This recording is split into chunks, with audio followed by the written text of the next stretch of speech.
Hello and welcome to Money Free Economics episode 13. In this episode, we'll talk about shipping. If you want to get in touch, my email is in the top left corner of the screen. Okay, so first thing, where how does the money free system differ from the current system? Well, you will basically able to get free boats and free yachts that will be made to the specifications of your needs. So if you need effectively, let's look at it this way. So if you have a very large boat that by law requires that boat to have a crew, consisting of a captain, consisting of some form of engineer for maintenance and things like that. Um, before you need to get a crew, you'll all these yachts and things they'll be free. So these yachts will be constructed in the national shipyards. They'll be made to the specification of the customer. So everything from furniture, sleeping rooms, dining rooms, and things like that. Anything, all the way up to, let's say, how the boat, the hull of the boat itself, um, what its shape is and things like that. So all of that will be free. And realistically, can we expect to have, let's say you're talking about a country that has a large coastline, that has a lot, like several million population, and maybe even several hundred million population. Sorry, several tens of millions of population. It's not it's not impossible to basically just provide port services to those boats and stuff like that. And then you get to a sort of level where the boat is too big and it will require a captain, engineer, and maintenance staff. So as long as you can find that crew, you'll be able to get even bigger and bigger boats. So before obviously the crew, we're talking about ship boats or yachts maybe that are 15 or 20 meters in length, and then at some point they become too big and require a crew. So it will all be free. Even massive boats are going to be free as long as you can find a crew for them. The merchant fleet is very important because, at least in the money free system, because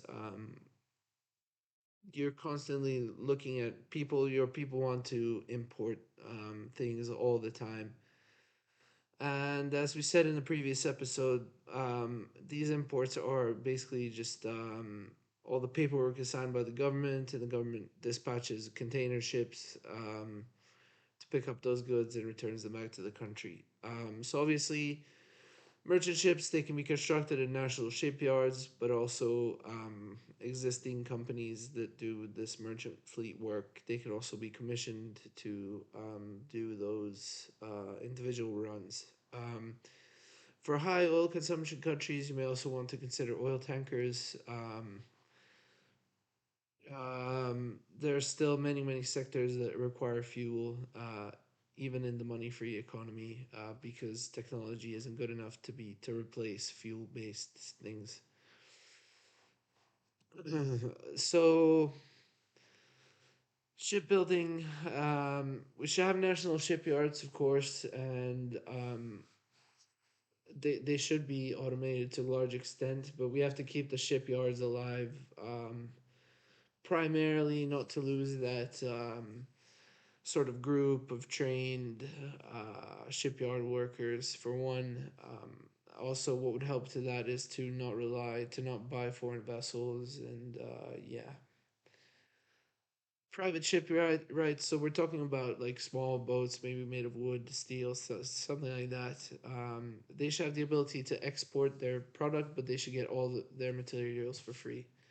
So even if we're talking about wood, steel, fiberglass, small boats, things like that, they should have access to anything they need to make them.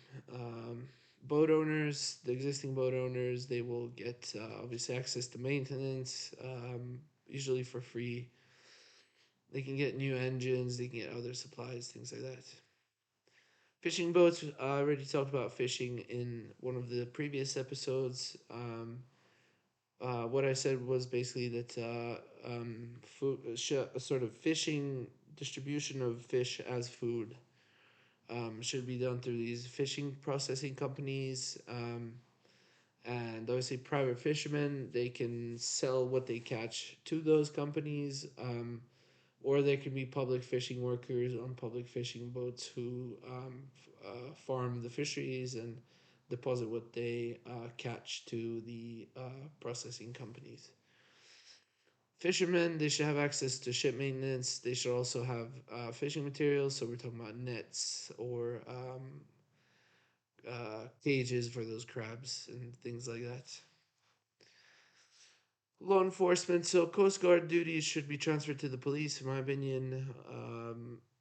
Most of that work, most of the coastal work can be done by these like really fast boats. They're not that big, but they're fairly fast. So they may also be able to carry maybe 20 people as well. Basically, the advantage of that, of having really fast boats to intervene in certain cases, is that your reaction time is low. But these fast boats, basically, they can really handle all sorts of coastal duties. So yeah, and basically, as soon as you need to start getting ocean going ships to provide rescue services at sea and also to escort merchant ships.